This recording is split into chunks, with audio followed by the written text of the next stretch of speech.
خبر شامل کرتے ہیں ہب سے۔ ہب کے سیاسی و سماجی شخصیات رب نواز میر ابراہیم معبد الحلیم مینگل نصیر احمد عبدالستار ولی محمدان عیسیٰ مہر اللہ اکرم مری فیض مری عبدالقدوس قادر جاموٹ ولو جاموٹ حنیف رند عباس عبدالجبار بزنجو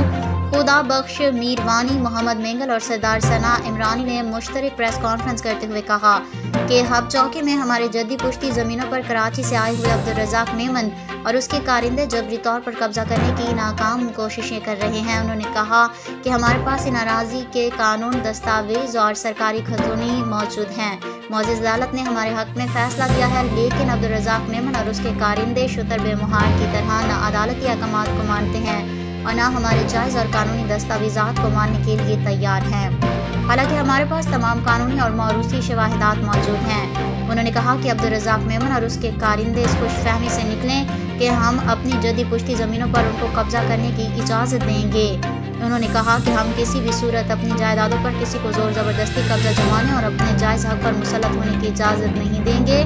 ہم عجیب حیران ہیں کہ توہین عدالت کے مرتکب عبدالرزاق میمن اور اس کے کارندے عدالتی احکامات کو ہوا میں اڑا رہے ہیں، اور اس کے علاوہ ہب پولیس کو ہم نے بارہا اس حوالے سے آگاہ کیا ہے، لیکن عبدالرزاق میمن کو دیکھ کر پولیس حیران و ششدر رہ جاتی ہے، اور عبدالرزاق میمن کے بارے میں پولیس کی مجبوری پر ہمارے دلوں میں ہزاروں سوالات جنم لیتے ہیں کہ پولیس موصوف لینڈ مافیا کے ہاتھوں کیوں بلیک میل ہے۔ کئی بار پولیس نے ہمارے بندوں کو گرفتار کرتے ہوئے منت سماجت کے بعد چھوڑ دیا اور ہم سے معافی مانگی ہے، اور جب لینڈ مافیا کے سرغنہ عبدالرزاق میمن کی بات سامنے آتی ہے تو پولیس کی آنکھوں پر پٹی باندھی جاتی ہے،